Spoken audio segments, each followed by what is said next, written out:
So now I have 3 very large boards all glued together, the glue is dried, and my next job will be to run these through my saw to cut off the narrow strips to create each board. Because first of all, I want to clean these up a bit. I want to start with taking off the excess glue with a chisel, like so. Because it's dried, it comes off very easily.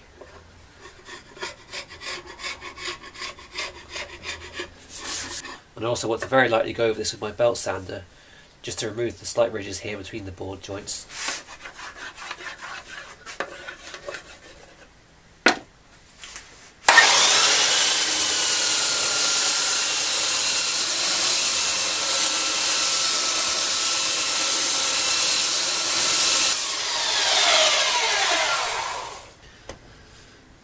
I'll just stop periodically to check the straightness and flatness of the straight edge.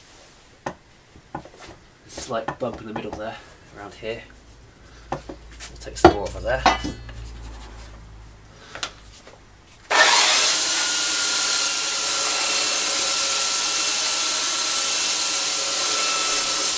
Well, that sanding took a lot of work. I've actually gone through 2 belts of these on my belt sander.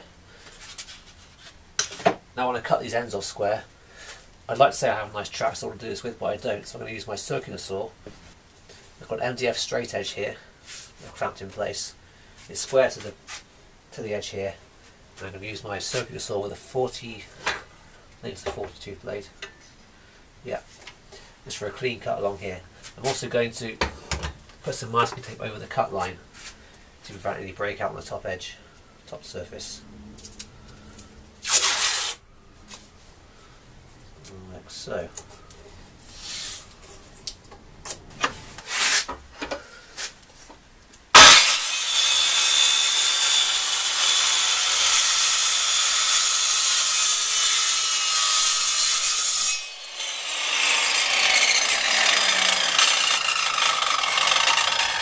So my bandsaw is now fitted with a 3/4 inch wide 4 teeth per inch blade, and I'm going to run the boards through the cross cut in this way.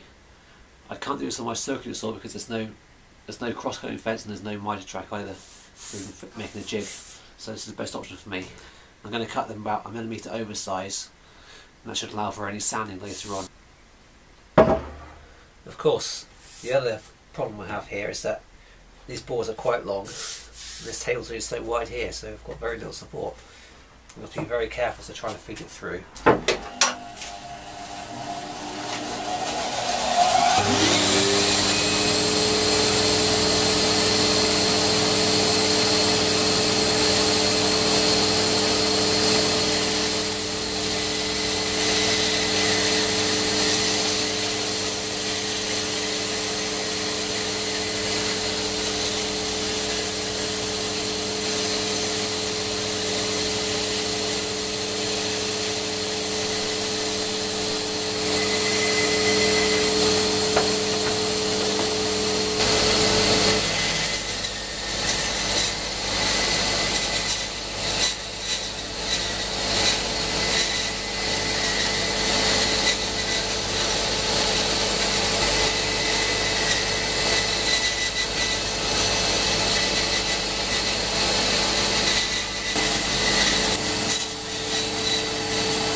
These are all the strips I cut just now on the bandsaw.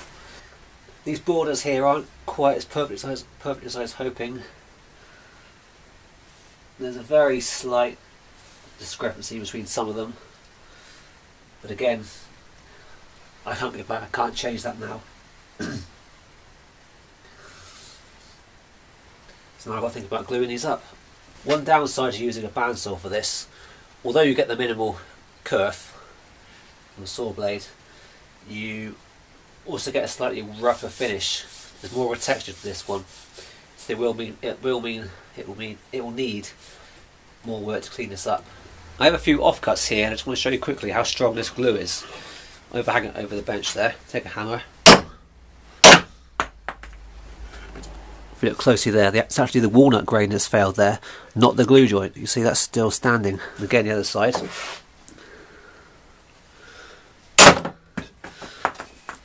Pretty much same result.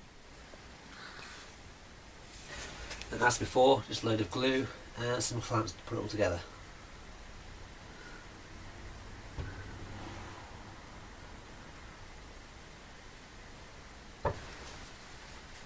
I quite enjoy getting to this stage in the project because you know it's the last glue up you're going to do and you're getting close to the finish line.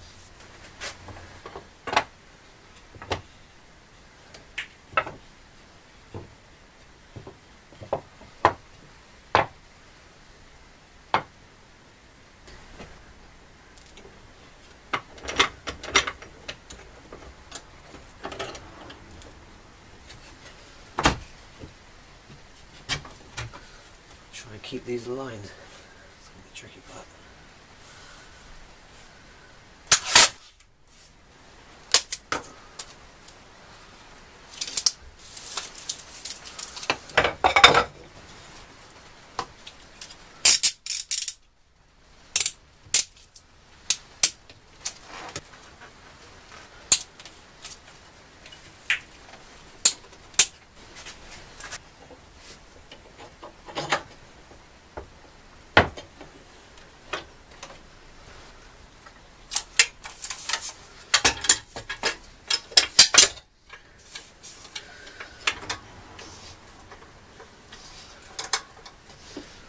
While I wait for all the glue to dry on these boards, I'm going to go ahead and start working on the two smaller boards. They're going to be 300 by 200mm wide.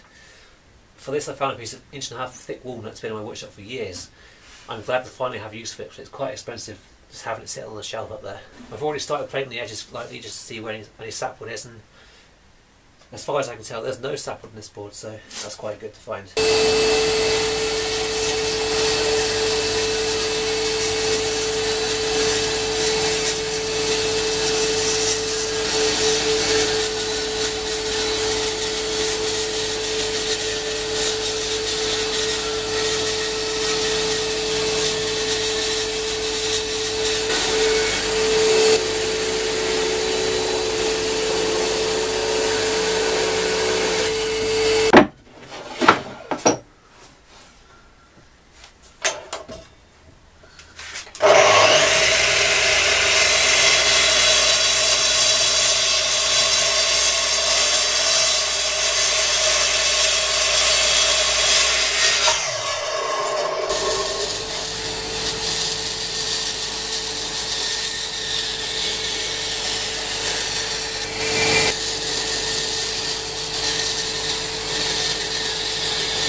Now that the glue is dry and each of these boards are out of the clamps, I can look at flattening the tops. But before that I want to start by getting rid of all this excess glue. And I find the best way to do that is with a card scraper. I have several card scrapers of different thicknesses. I find the thicker ones are best for getting rid of glue like this.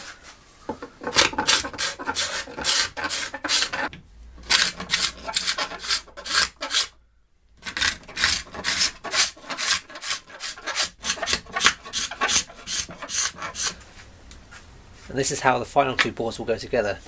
You can see here I've used a narrower strip of walnut for the top and bottom edges. That's an idea that came about from Google SketchUp, playing with proportions and different ideas.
After scraping away all the excess glue, it's time for me to start flattening these cutting boards. Unfortunately, I do not own a drum sander or a wide belt sander, so I've got to do this by hand. I've got two bench planes here. And number 4 was fitted with a thicker planing iron made by Clifton. My number 5 jack plane is fitted with a thicker cap iron clamped to the blade. That's also made by Clifton tools. Before I start planing, I want to show you a few tips about holding these boards on your bench. On this side I have 2 bench dogs, and over here I have the Veritas Wonder Dog to apply clamping pressure. And that holds it from making side to side movement. And just behind the board I have a thin ruler wedged underneath, and what that does is it wedges in place and it stops the board from tipping during use, because currently I have no flat surfaces to represent on the bench. Both of these surfaces have a few lumps and unevenness, discrepancies, that kind of thing. But obviously this is end grain hardwood. And if I was to try and cut across these now either direction, there's a good chance I get breakout on the edges. So to prevent that, I'm going to first take a small block plane and I'm going to chamfer the edges quite heavily.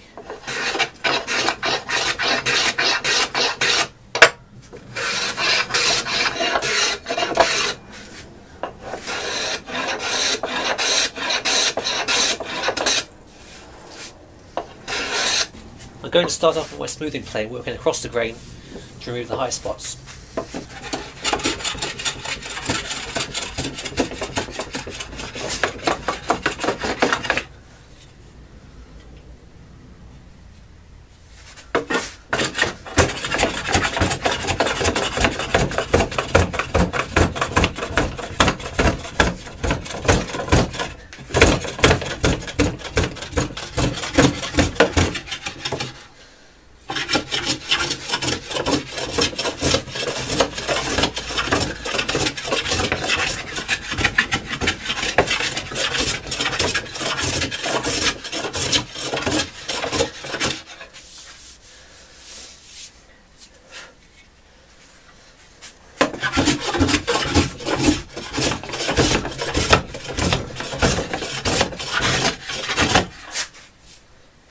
Having a sharp blade and a bit of wax to lubricate the sole is very important on a job like this. One good advantage of having bandsaw marks on your board is that as you're planing away, the bandsaw marks disappear, so you can see where the low spots are, as you can see here probably.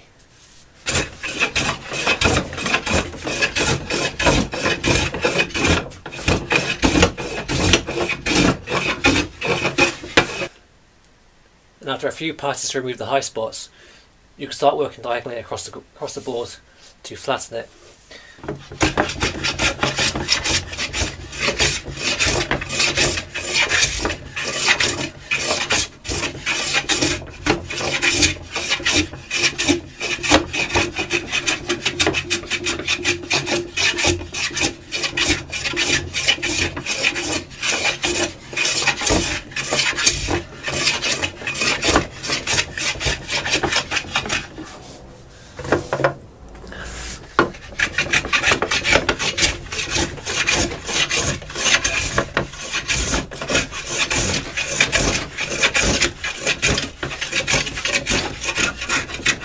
Now the advantage of using a longer plane is that it's easier to flatten a longer length of board.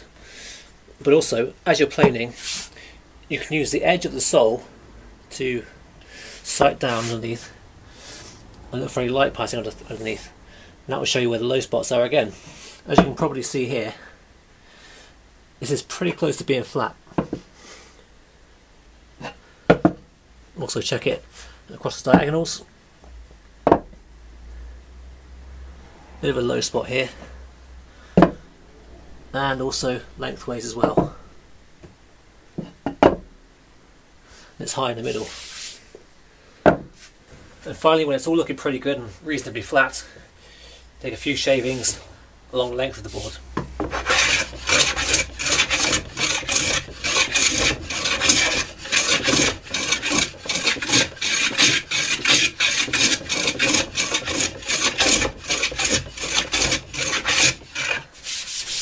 And then, when all else fails, there is always the belt sander.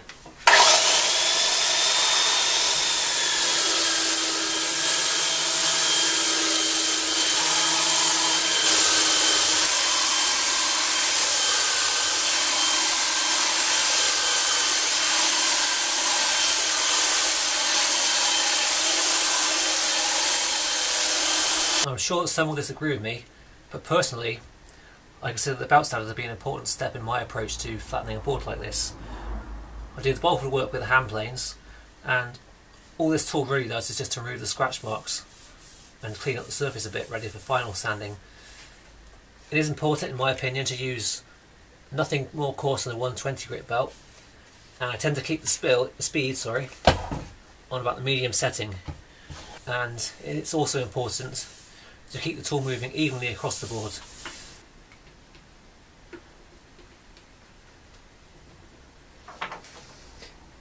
And just in case you're wondering why it's taking so long for parts to use a reach you, this is why.